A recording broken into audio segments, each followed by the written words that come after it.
Thank you, Dr. Hendy Tanjung, and brothers and sisters in the Institute of the Objective Studies in India, brothers and sisters in the Islamic University of Ibn Khaldun in Indonesia, brothers and sisters in International Institute of Islamic Thought in United States of America, brothers and sisters, ladies and gentlemen, Assalamualaikum warahmatullahi wabarakatuh. Alhamdulillah, assalatu wassalamu ala qaidina wa qudwatina Rasulillah wa ala alihi wa sahbihi wa mawala. Alhamdulillah, and thank you for holding this important international conference, for thinking and thanking Dr. Muhammad Nasir for all of his contribution for Indonesia, for Islamic Ummah, and for international community also. And allow me here to deliver my paper about Dr. Muhammad Nasir's contribution to nation building in Indonesia. Brothers and sisters, nation building is a process or way to develop and improve the ability of a country to function perfectly. In addition, nation building is building or managing a national identity by using state power, which aims to unite the people within the country so that it remains politically stable and can last in the long term. Every country, both developing and developed, never stop improving its ability to protect and serve the people. Each country will continue to process and change and adapt to times and circumstances, both at domestic and international levels. In the nation building process, human development is a major element. Therefore, the role of a leader is very important in fostering awareness and strengthening the sense of nationality among citizens.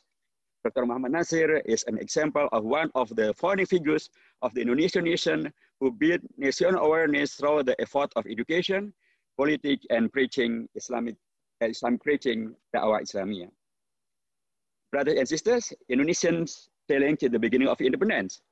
In the mid of the 20th century, when Indonesia became independent in 1945, Indonesia's population was around 61 million. As new pluralistic country, Indonesia faces a big challenge because its territory consists of not less than 17,000 islands, and its people come from 300 ethnic groups who speak not less than 600 regional languages. The main challenge of Indonesians' nation building at the beginning of the independence of Indonesia was maintaining territorial integrity and sovereignty. Therefore, the form of unitary state of the Republic of Indonesia, NKRI, was chosen to maintain territorial integrity of Indonesia. Indonesia has experienced being a federal state, namely the Republic of Indonesia United, RIS, which is easily provoked by foreign colonial nations to divide between the states. Ideologically, Indonesian independence was strongly supported by national awareness among its elite leaders, especially those leading a local youth organization. On 27 to 28 October of 1928, the Youth Congress was held, which was initiated by youth organizations throughout the archipelago. At the end of the Congress, a youth pledge was agreed, which affirmed the ideals of one motherland Indonesia and one nation Indonesia, and upholding the united language Indonesian language. The awareness of the homeland, nation, and language of unity is a valuable asset for nation building, especially since it was agreed long before the Indonesians became politically independent. Young Muhammad Nasir became chairman of the Bandung branch of the Young Islamic Bond in 1928 to 1932. And Young Islamic Bond was one of the youth organizations actively involved in the Youth Congress in Jakarta. Nasir's other colleagues who were active in the Youth Congress were Muhammad Rom and Kasman Singodimejo, who showed the Muslim figures played a very big role in the formulation of the ideology of the Indonesian nation in collaboration with nationalist and traditionalist figures. And about the nation building via educational path, we know well that the Nasir contribution was recognized at the national level for Indonesian people and influenced relations with the nation in the 1915s. Nasir embodies the ideal of nationality from thought to concrete action. He believes that there are parallels between religious values, nationality, and humanity.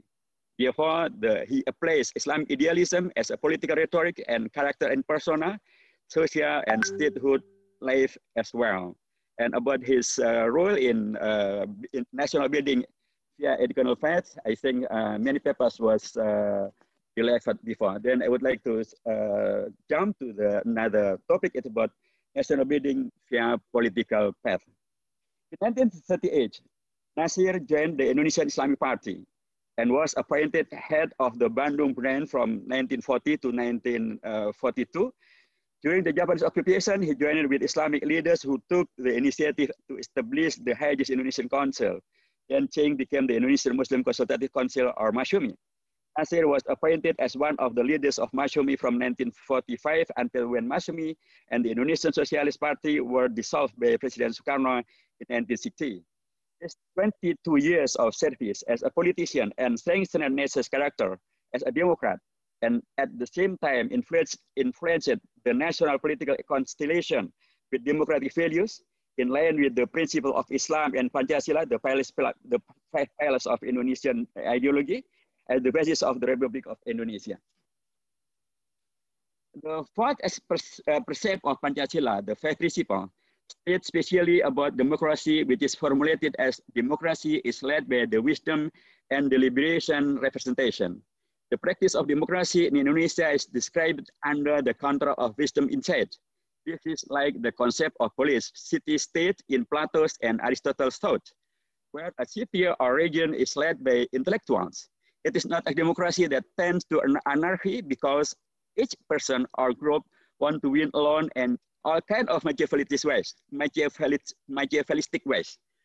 Nor is it a democracy controlled by a handful of elites who have abundant wealth, plutocracy, and can buy anything, including people's vote and judge decision.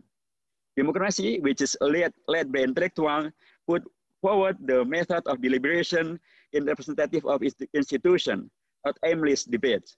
Representative of the people must increase their capacity to deliberate and debate alternative policies for the benefit of the people. This is where it is placed whether members of parliament or political parties truly understand and fight for the aspiration for the people they represent.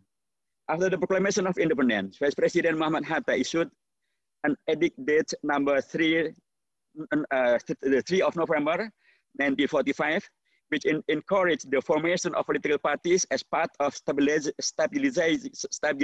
the democracy.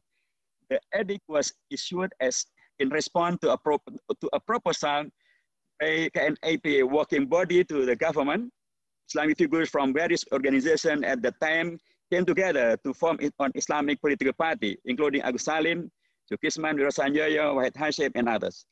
Thus, a committee was formed for the Indonesian Muslim Ummah Congress, which was held for the first time after independence on 7 to 8 November 1945 in Yogyakarta. The Congress Committee is chaired by Muhammad Nasir, who is still relatively young but highly trusted, where the committee members are senior figures. At a relatively young age, Nasir was trusted to be one of the central administrators of the Masyumi Party. Because of his important position, Nasir was appointed as a member of the working body of the Central Indonesian National Committee in 1945 to 1965. He was appointed the Minister of Information of the Republic of Indonesia in Syahri's second cabinet, and Syahri's third cabinet, and Hatta cabinet number 1. Nasir's role in putting the work mechanism of the Indonesian Ministry of Information was very prominent, especially in spreading the news of Indonesian independence and building communication between government units in times of the emergency condition. And in fact, according to Mr. Muhammad Hatta, at the time, the President, Mr. Bung Karno, did not want to send a government information if it was not compiled by Brother Muhammad Nasir. His position as a chairman of the Islamic Party, Masyumi, didn't limit his interaction with national figures from various backgrounds. He believes that the path of dialogue and deliberation will solve many national problems. History record his very bold initiative to submit the integration bill, the 3rd of April 1950, to the Parliament, the Constituent, to end the era of the Federal Republic of Indonesia toward the unitary state of the Republic of Indonesia. All of the historic achievements were pursued through dialogue with regional leaders who led the states, the Federal Republic of Indonesia, not by coercion or political pressure. He collected support from all nationalist factions, including Catholic and Christian parties. Nasir has good relationship with Catholic Ignatius Joseph Casimo and Christian leaders such as Johannes Lemina. Soon after the bill has been approved by the constituent and by the government, Nasir was assigned as Prime Minister by Sukarno as the President of the Unitary State of Republic of Indonesia. Loyalty for the Republic of Indonesia has become his main obsession in maintaining national unity and integrity at all costs. However, Nasir chose a path of dialogue and built an agreement with all parties with different views because he believed that all nation figures wanted to see a united and prosperous Indonesia. Nasir also persuaded Islamic figures who led the exile government of the Republic of Indonesia in 1948 until 1949, or the Darul Islam Resistance in 1949 till 1962, to give up sovereignty and return to the Republic of Indonesia. It becomes an internal monument on how to build the pillars of national building in theory and practice. National building through the Da'wah path. National building effort faced challenges not only from external foreign powers that want to divide and colonize a nation, but also from an internal aspect, namely differences in views among the driving figures. During the Gathering, Dr. Hidayat. Okay, 1 minute. Your Please. Your time, five minutes more. Okay, thank you very much. So, just minutes. Okay, 5 minutes. Okay. Then I would like to say that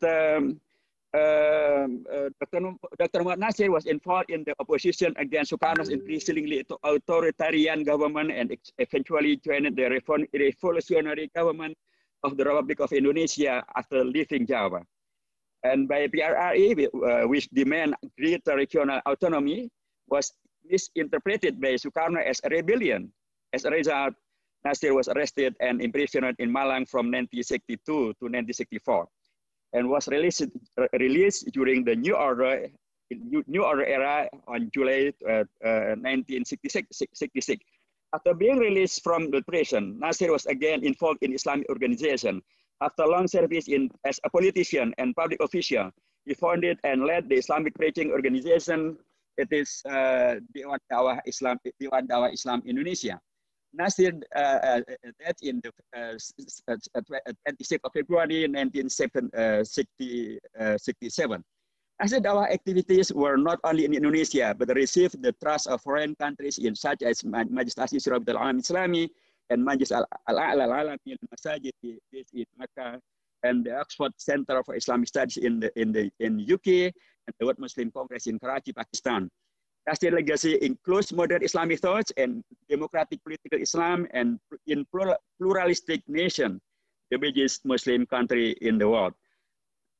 The different political views between Muhammad Nasir, during the early days of the New Order, he was credited with sending a note to Tunku Abdul Rahman in Malaysia in order to reopen relations with Malaysia and Indonesia. In addition, he was also one who contacts the Kuwait government to invest in Indonesia and convinced the Japanese government of the New Order's seriousness in developing the country. The difference in political views between Muhammad Nasir and Suharto didn't prevent him from contributing to saving Indonesia from the political and economic crisis at the start of the New Order, but he used his Islamic influence to contact Malaysia and Kuwait. Nasir mobilized all his potential and connection with the outside world to build international trust to the Indonesian government. In fact, he often experiences political pressure. It's amazing that no politician is willing and able to make such sacrifice, except for those who are guided by sincerity and loyalty for the Republic of Indonesia because of the Islamic teaching he understands. Thanks to Dr. Muhammad Nasir, teaching program and guidance, especially in well-known university campuses in Indonesia, a generation has emerged who have awareness of democracy and demand change. However, preaching takes a long time to bring about change. After 32 years in power, President Suharto finally stepped down in 1998 through the reform movement power. President reform movement organized by students and critical groups. One of the important components of the 1998 reform movement was activists of the Islamic Preaching Association in campus, Lembaga Dakwah Kampus, which was none other than the work of Nasir and his friend in fostering the younger generation. Nasir has succeeded in carrying out a regeneration process in terms of democratic thinking and behavior, while maintaining national integrity and integration by this good understanding of Islamic teaching. Thank you, Dr. Muhammad Nasir, for all of his effort, and Indonesian government offered him the National Hero Medal at 10 of November 2008. That is the life journey and struggle of Dr. Muhammad Nasir in realizing Indonesia independent and strengthening national building by the three important paths: politically and educationally and Islamically, or Islamic preaching, that has been taken by Pak Nasir in the field of education, politics, and da'wah, are an inspiration, or a very good inspiration for the next generation. The current condition of contemporary Indonesia shows that Muslim and Islamic organization and Islamic political organization are facing political crisis. History seems to repeat itself. Dr. Muhammad Nasir's prescription for maintaining the integrity of Islam parties in the arena of democracy and maintaining nationalism spirit is still very relevant till it relation with another nation. And thank you very much. Jazakumullah khairan. Assalamualaikum warahmatullahi wabarakatuh.